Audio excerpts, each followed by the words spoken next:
Shavuos Daf Zayin Amud Aleph. When it is right to do wrong, we're talking about asymmetry. Sometimes it's right to do wrong. Nishb'a להרע לעצמו. We'll see here how clearly this is so, that life is very seldom black and white, and even in matters of values, one has to trade off, one has to make choices, one has to prioritize. Sometimes, in order to be kind, you can't be honest. That's the certain things for which sometimes you sugarcoat the truth in order to keep peace. Does shalom override emes, or does emes override shalom? One has to know how to work with values in life, and even in halacha, people like to have halacha black and white. Am I allowed to? Am I not allowed to? Is it also? Is it mutter? But halacha is very seldom black and white, which is why we've been talking recently about shilas and tshuvas and how much we learn from the shilas and tshuvas. The shilas and tshuvas of the poskim all manage and navigate the gray areas, and that's why there's a shilah. If it was black and white, you could open the Shulchan Aruch and know what to do. You wouldn't ever have to ask a shilah. We have to ask shilas because a lot of life is in that gray area in between. It isn't black or white. And we'll see here in our sugya that there are times when you have to do something that's wrong, when the right thing is to do something that's wrong. And we're back in the pasuk that we've been working on. O nefesh ki tishava lavate bisvatayim lahara o lahitiv.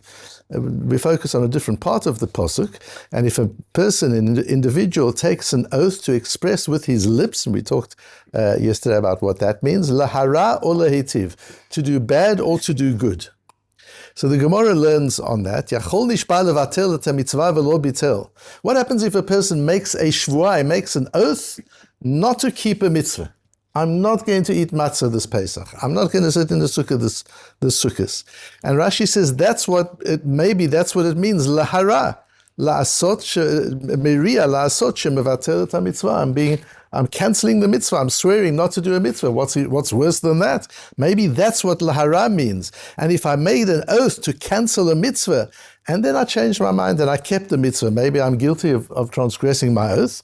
Talmud lomar lahara leitiv ma hatavat reshut, hatavat reshut afara reshut. No, just as doing good to yourself or doing the right thing is voluntary, it's not compulsory. So in a situation that the verse is talking about doing bad, it has to be doing bad where you are free to make a choice to do good or bad, and you don't have a choice not to keep a mitzvah. So if you've made an oath not to keep a mitzvah, that doesn't fit into the parasha of Shevuot. That's not a shvuah, that's not an oath. And the Gemara goes on to reason the same in the situation of doing good. And then the Gemara asks and says, Yachol nishb'a lahara la'atzmo v'lo hira. What happens if a person takes a shvuah to do something unhealthy, to do something that will damage his health? And then he has charota, he has regret, and he decides, I'm not going to do it.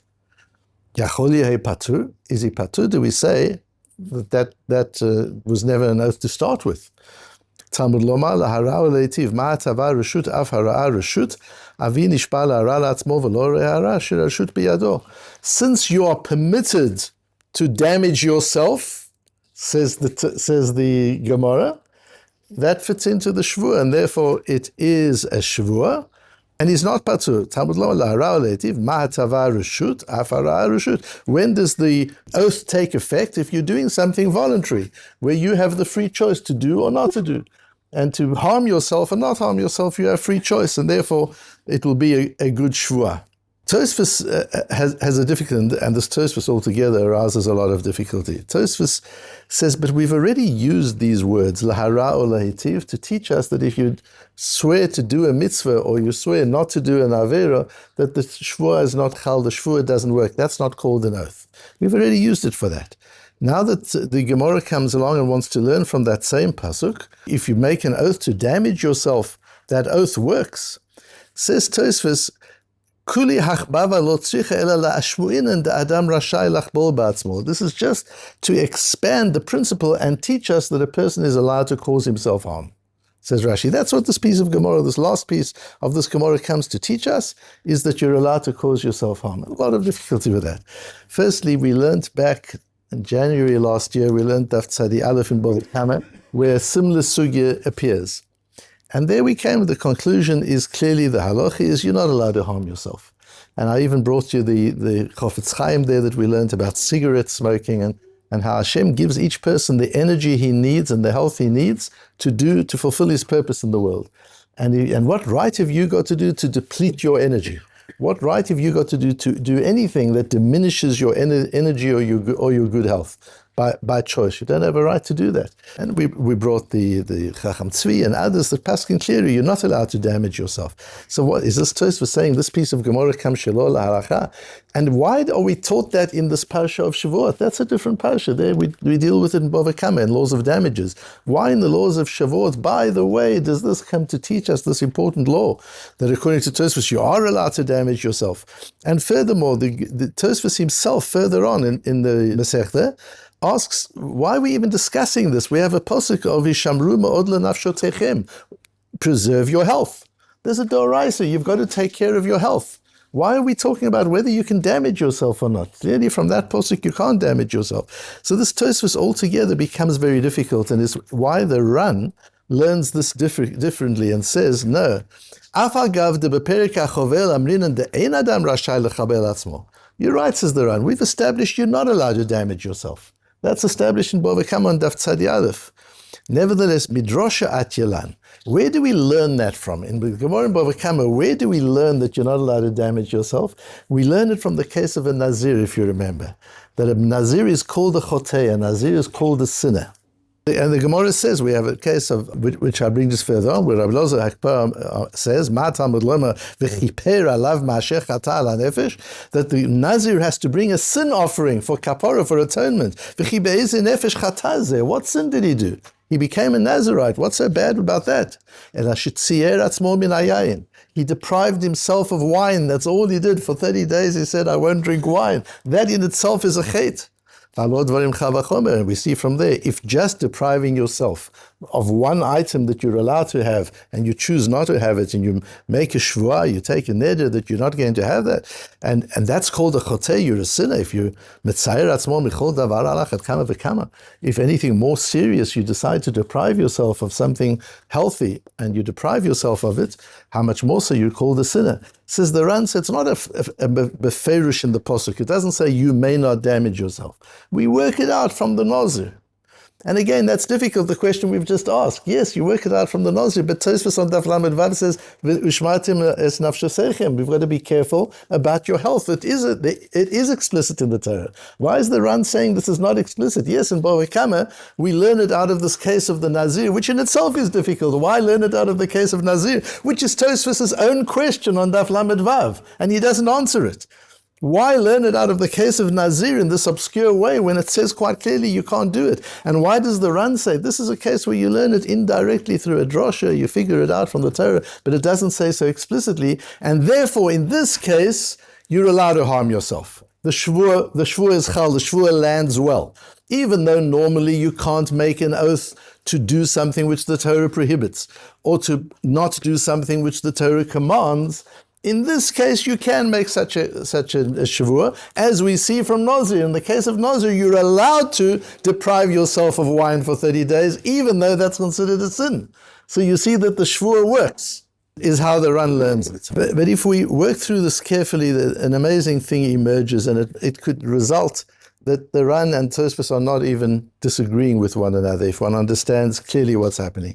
And it all revolves around a Vilna Gaon in Choshen Mishpat Daf Siman Tzadi Zayin, where the Vilna Gaon says, he brings this Gemara, Shvuos Daf Chav Zayin Amud Aleph, where we say, Avi nishb'a להרע. I'll also bring you the case of nishb'a להרע to show that, you, as the way Tosfos learns it, that you're allowed to damage yourself. Va'amrinan b'Bava Kama, says the Vilna Gaon. We say in Bava Kama, Demanda Amar ein rashay lachbo k'Rabbi Eliezer hekper. The one who says that you're not allowed to damage yourself, like Rabbi Eliezer hekper, who says you're not allowed to damage yourself, u'mikol makom chayev lekayem neziruto. But nevertheless, you do have to fulfill your Nazirite oath. You still do have to fulfill your Nazirut. So what is the Vilna Gaon saying here? The issue that we're discussing is not whether you're allowed to damage yourself. Clearly you're not allowed to damage yourself. That's the Tosfos and Daf Lamed Vav Amud Beis. Daf Lamed Vav Amud Aleph. Of course you're not allowed to damage yourself. The question is, what if you're damaging yourself, if you've made a shvuah to damage yourself? So now you've got a question. Whatever I'm going to do is wrong. If I damage myself, I'm transgressing, I'm damaging myself. If I decide not to damage myself, I made an oath, I'm transgressing my oath. So now I'm in a situation where whatever I'm going to do is wrong. Which one takes precedence? In that case, explains the Vilna Gaon, that's what Rabbi Lozer Hekper teaches us, that chayav lekayem neziruto. In such a case, you've got to fulfill your nezirut, you've got to fulfill your Nazirite oath. And you'll see in the Tosfos there in Bava Kama Daf Tzadif, we learned this in the Matmonim at that time, Rabbi Tam brings, this is not teaching us that you're allowed to harm yourself. This is teaching us that in this particular situation, the mitzvah of fulfilling your oath is greater than the avera of harming yourself. And therefore, if it's a question of weighing up, what we learn from that Gemara in Bava Kama is that you give precedence to the fulfillment of your oath. So important is the fulfillment of your word. And even if it doesn't affect somebody else, you're not even talking about where you promised to do a deal with somebody. You're just talking about your own situation. You just promised to do something which is damaging, which is, as we'll see, for example, you said, I'm not going to eat protein. I'm not going to eat any protein. And the doctors will tell us, the health specialists will tell us, that's not a good thing to eat no protein. That's not a good thing. It's damaging of your health. But I made a shvur. I promised myself. Well, you made a shvur. You've got to keep the shvur, even though it's damaging to your health. So every day that you're not eating your protein, you're doing an avera, but you have no choice, because that's how important keeping your word is. Even if it's just keeping your word to yourself. Even if it's a shvur you made to yourself. It's an undertaking you made to yourself. That's how serious the shvur is, that you've got to keep it even when it's harming you. Says the Vilna Gaon and says Tosfos, that's what we learn from there. And Tosfos goes on to say it's like the same situation where sometimes a person has to make a ta'anit chalom. If one has a bad dream and under certain circumstances, you fast afterwards. What happens if it's Shabbos? So there's situations where you fast even on Shabbos, but you're not allowed to fast on Shabbos. So then you have to fast again after Shabbos as a kapora for fasting on Shabbos. So why did you fast on Shabbos in the first place? You're in a situation where you've got to. There are times where you've got to do something that's wrong. And you know it, what I'm doing is wrong. But I have no choice. Because if I don't do it, I'll be doing something even worse. So I have to do what's wrong, and then I have to repair what's wrong. Sometimes that's the situation. You have to do something that isn't ideal, and then you have to fix the damage you caused by doing something which isn't ideal. And that's his Tosfos, says Rabbi Tam. That's the meaning of the Gemara.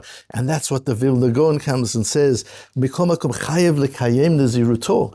And that's what the Ran means. When the Ran says, in this case, it comes from a drasha. Which drasha? It comes from the drasha of the Nazir. So what do you learn from this? You don't learn from this that any situation that comes from a drasha, you're allowed to make a shvua and then you have to fulfill the shvua, even if you're going to disobey the Torah. It's particularly in a situation like this where the choice is, either I fulfill the shvua or I keep the Torah's word. In such a situation, chayav lekayem neziruto. And there's one other condition to this. There's a tshuva of the Rashbo in Siman Tafresh Tes Zayin in Chelek Aleph, where the Rashbo also asks, he says, you might ask from this Gemara in Shavuot, from our Gemara, that you're not allowed to make certain, that the Shavuot don't work. And he answers, Lohi de nishba להרע לעצמו, haynu nishba shelo yochal. We're not talking about a person who says, I make an oath, chas v'sholem, that I'm going to slit my wrists. That's not what we're talking about. We're not even talking about a person who says, I'll make an oath that I'm going to start smoking. As the Chofetz Chaim said, you're not allowed to do that either. That's actively destroying yourself. That you're not allowed to do. It's depriving yourself of something healthy. It's like a sheva al tase, it's a passive thing. I'm not going to sleep my full quota of hours of sleep. I'm not going to eat protein. I'm not going to do things which I know are healthy. That's the situation. And that's why Rashi says on the Posuk, להרע לעצמו, or lehitiv la'atzmo kegon, says Rashi. Not any doing good or bad to yourself. This pasuk is particularly talking, as the Rashbo teaches us, kegon ochal v'lo ochal. I will eat or I won't eat. Ishan v'lo ishan. I'm going to sleep or I won't sleep. So you're talking about indirect cause of bodily damage, not direct cause of bodily damage. So we have now two conditions. Provided you're not talking about direct cause and damage, like in the case of the Nazir, I'm not going to have wine for 30 days. Or you're talking, and the second thing is that you're talking about a situation where you've got to do one or the other. Either you fulfill your oath or you break the mitzvah. In such a case, it would emerge that you're allowed to cause yourself harm. Once we've learned that, that could be exactly what Tosfos is saying. The Tosfos is not saying something very different from the Ran. So when Tosfos says that this whole piece comes to teach us, Ela lashmunin de Adam rashai lachbol ba'atzmo, and he refers us to the Gemara in HaChovel. A person is permitted to harm himself, to cause himself harm, in a situation like the Nazir. In a situation like the situation in Bava Kama, where you have no choice, but either you're going to fulfill your oath or you're going to break the law. In such a situation, you've got to fulfill the oath and break the law. Where it's a situation that it's learnt indirectly, it's not an absolute issur. You're not cutting your wrists, God forbid. You're not doing anything that is against the posuk, the clear posuk in the Torah. You're just causing yourself damage in an indirect way, and that also is forbidden. You're not even allowed to cause yourself damage in an indirect way. It's only here where you took an oath which you perhaps should not have taken, except in the case of Nazir, where you're doing a mitzvah by taking it. But in other situations, you're taking an oath which you shouldn't have taken. In such a situation, what can you do? You have to fulfill your oath, because the moral duty of integrity and honesty is greater, and breaking your honesty would cause you more harm. It wouldn't cause your body harm, but it will cause your neshama harm. So now the question is, do I damage my neshama with breaking my oath, or do I damage my neshama by damaging myself? Both are against the Torah. Breaking your oath is the more serious thing, and you've got to keep your word no matter what. And as I was thinking of this and wondering why that is, why is it that you've got to keep the mitzvah of your oath rather than the mitzvah of keeping your health? So again, you made an oath that you're not going to sleep. You made an oath that you're not going to eat protein. You made an oath to do something that is not good for your health. The din is you have to keep your oath. What about your health? And I think what you say from there is that there are many mitzvot that we do that aren't necessarily good for our health. We know the reason to keep kosher has got nothing to do with health. On the contrary, there are many mitzvot that we do that on the surface are not good for us physically. Keeping Shabbos is not a good economic idea. It's a good psychological idea, a good emotional idea, a very good spiritual idea. But to take one day out of the week and not be productive for the day doesn't make a whole lot of sense. To do a bris milah on an 8-year-old child, these things, there are lots of things that we do that are not necessarily good for our health. To learn Torah really hard, until the Gemara says, to the point where you weaken yourself from so much effort in the learning of Torah. You're weakening yourself. So many mitzvot require that we weaken our body. Sometimes in order to strengthen our soul, you need to weaken the body. And that's okay. That's what our bodies are for. Our bodies are to be used as tools and instruments. And like any tool and instrument, you wear it out. Eventually, the tool and the instrument gets worn out and you throw it away. And eventually our bodies get worn out and they get put away, because they have a temporary lifespan. They're not forever. They're tools and instruments to be used. And when we use them well, sometimes we weaken them. It's okay. It's okay to weaken your body doing something good and something worthwhile. Your body can recover. Your body can heal. But the damage we do to our neshama, that's something that can't heal. And so even if we've taken a shvuah to cause ourselves something which isn't healthy, keeping the shvuah, keeping our word, the laws of integrity are more important than the laws of health in this situation where you indirectly are damaging your health, and one has to uphold the laws of integrity even at the cost of one's health.